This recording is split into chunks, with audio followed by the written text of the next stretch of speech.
Hello again everyone, and welcome to my first ever movie review video. This inspired by a film that I saw just tonight. My wife and I spent our Valentine's Day date and went out and saw Alita Battle Angel. Now if anybody rolls their eyes over that, wait till you've been married for 25 years and then get back to me.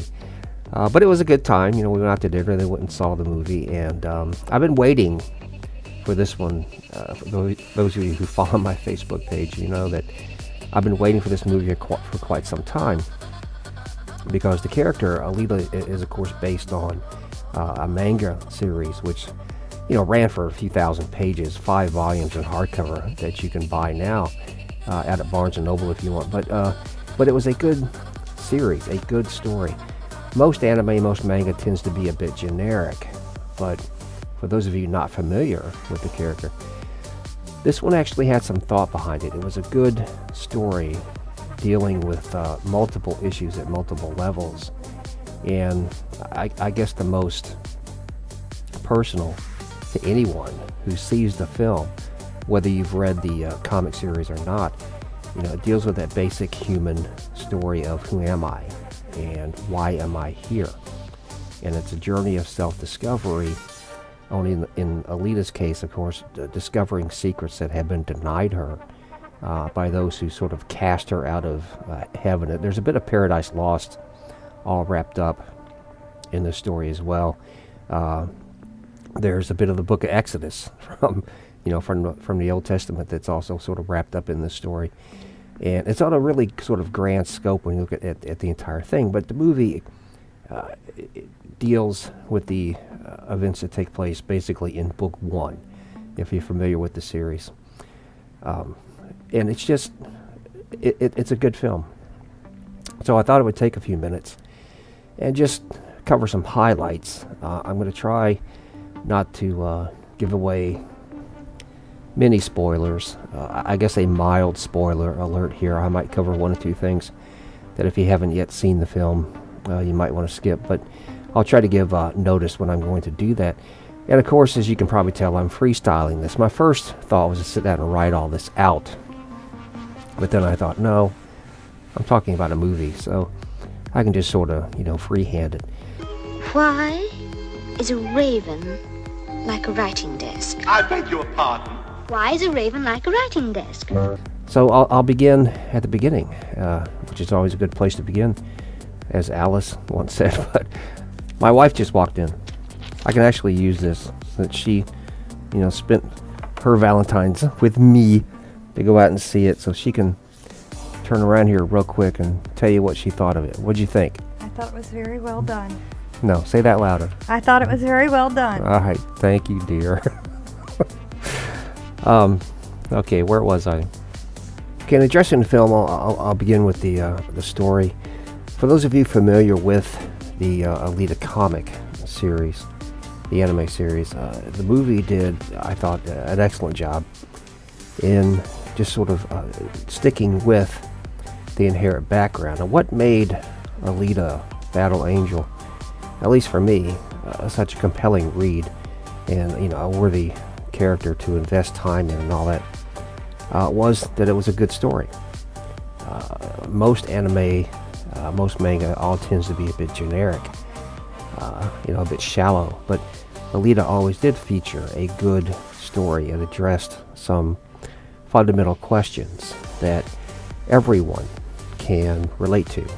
It doesn't matter what country, what society you may hail from. The questions that the Alita series went into are universal, so there is cross-cultural appeal sort of built into the character, and the movie captured that, what I consider to be an essential essence.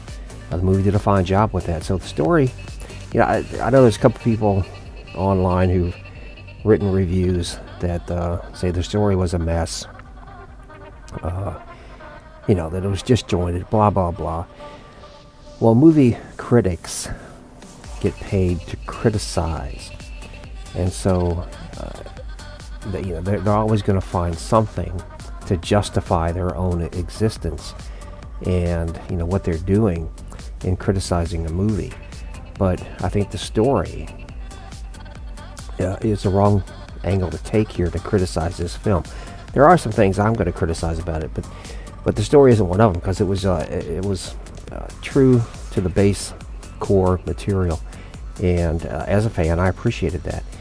Now the acting, okay. See, now here's where you could have had a legitimate complaint, because none of the actors in this. I mean, Rosa Salazar. She did a fine job. It wasn't like that the acting was bad. It just didn't. It wasn't stellar, and part of that may have been that her role was primarily motion capture. But Christoph Waltz, none of them turned in an acting job that really sort of stood out.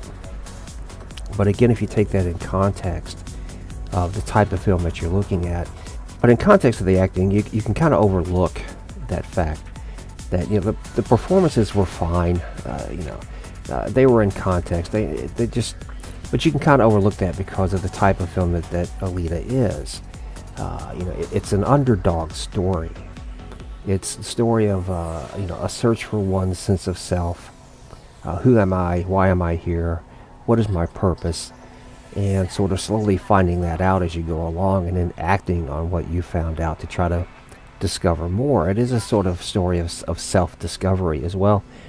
And so the fact that the acting wasn't at a level of that turned in, say, in a movie like Pulp Fiction or Citizen Kane or whatever, you can kind of overlook that. None of the stars of this film are going to bowl you over, but again, I can deal with it. The CGI, I was a little surprised at this.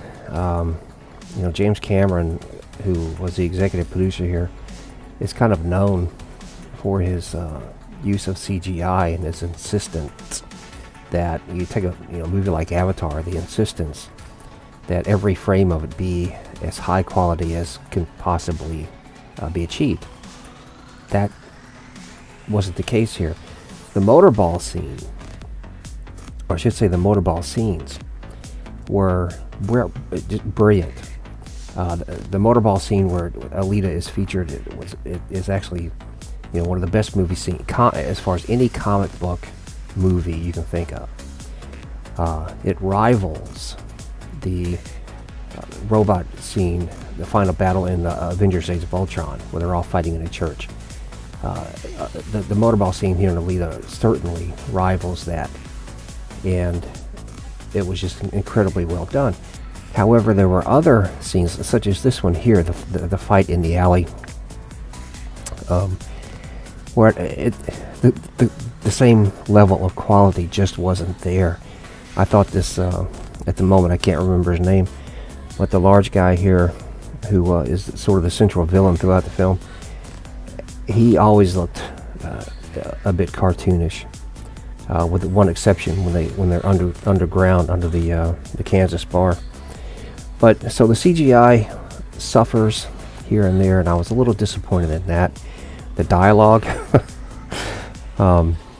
it's amazing to me when you go see a film where writers in Hollywood are paid good money to write simple dialogue, and what they achieve doesn't even rise to the level of simple. Some of the dialogue in here is it's like 6th or 7th grade level. Welcome to the underworld. From here, there are worlds above worlds above worlds. It's where I used to live. And it's where you're going to die. Some of it is just so stilted and devoid of any actual thought as to be cartoonish. And here I'm talking about Saturday morning cartoons, Scooby-Doo level stuff. And no, that's not the case throughout the entire film. But and some of the bad guys, some of the villains that are portrayed, it's all like they all took their lines from, they found a sheet of paper inside a Cracker Jack box, and that's what they decided to articulate. So I was a little disappointed with that as well. But the movie is nuanced to a degree. It has elements of Paradise Lost woven within it. From the book of Exodus, elements woven within the film. It addresses another question of, the whole throwaway society, the throwaway aspect of society that all cultures sort of deal with, and how the powers that be go about dealing with that, expressing the question of, again, those with power versus those without. And that's one of the underlying themes, or central themes, I should say, of the film, is, again, that whole Alita sensing and learning that dynamic of life in Iron City, that, that there is a very definite line between the haves and the haves not. I mean, it's an effective use of those plot devices. The way it's played out in the movie, it is an effective use of those. The Kansas bar scene, I want to talk about that for a moment, because the MCU, I've written a few reviews about the MCU, and particularly I did a review of Avengers: Age of Ultron, and I've been talking about the direction that the films are, where I see them going. And unfortunately, the way the new Captain Marvel movie is being promoted, it's, and I said this many years ago, that as long as Stan Lee was alive, the MCU would be faithful and true to the core material. But once he was gone, it would begin to change, and unfortunately, that's being borne out. If you look at some of the trailers for Captain Marvel, it's just woven and replete with third wave feminism, and I kind of hate to see that, because one of the things I always loved about the comic book movies was that they were free of those sort of agendas for the most part. They snuck in here and there, but overall they were just good, entertaining movies. Alita has a little bit of that. In the Kansas bar scene, it's kind of a dichotomy. She goes in and attempts to get the others in the bar to help her with her cause. And she gives this speech, which on one hand sort of comes across as, look at me, I'm the girl, I'm going to come in here and I'm going to kick all your butts, and you're going to do what I say because I'm a girl. Not because she's worthy, which, I mean, eventually she proves that she is worthy for that sort of following, for that sort of loyalty. But the fact that she just walks into the bar and demands it, which at this point in the film, having yet to do really anything, it was the one part of the film that I thought just sort of agenda driven. Now there's another way to look at that scene as well, though, and this could have been, I mean, both could be true. The other one is that it was an homage to Bruce Lee, because at one point in the Kansas bar scene, she does say that she'll fight anyone there,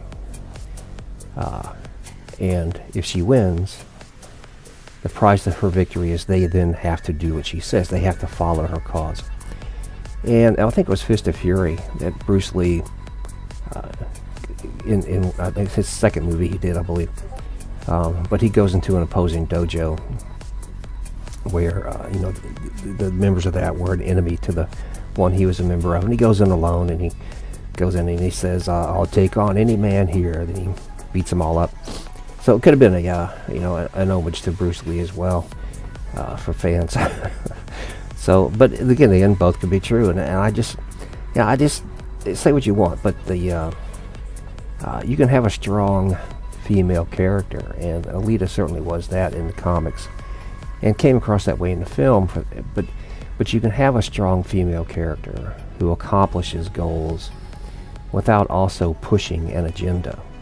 And I just think the Kansas bar scene, a little bit of that creeped in. Okay, so why go to this movie? I guess what's the final score here to kind of wrap this up? Alita is a worthy movie. It's worth your time. It's worth the $10 you'll pay for the ticket, whatever it may cost you. Because it is first and foremost entertaining. And that's what movies are supposed to be, entertaining. I don't go to movies to have a political agenda shoved down my throat. That was the one major criticism I had with Black Panther. But because Black Panther started out as sort of a traditional MCU comic film, but then after the first 15-20 minutes of the movie, it took a left turn into political activism, and that's not why I go see a film. I go to be entertained. If you want philosophy, if you want you can find a little bit of that in Alita. There are some questions, some very definite questions that are addressed, important ones that affect all mankind. But they're not, with that one exception I noted, they don't beat you up with it. They're not they're not effusive with it. It's just there, and you can delve into those questions if you want, or you can ignore them all and just watch the film. And to me, that's a benefit of any movie, is that it be first and foremost entertaining. And this film certainly was. I guess the best thing I can say about it is that having read all the comic series and been a fan of Alita for some time, it was about 18 months ago that I first heard they were actually going to complete this and release it. And I've been following it for 18 months. I've been anticipating seeing this film for at least 18 months. And when my wife and I sat down to watch it, when it was over, I was not disappointed. So that's probably one of the best things that you can say about any film. So go see it. It's worth your time. And overall, it's well done. I give it a compared to, if you want to compare it to other comic movies like Wonder Woman, that's Ant-Man and the Wasp, something that Tomb Raider.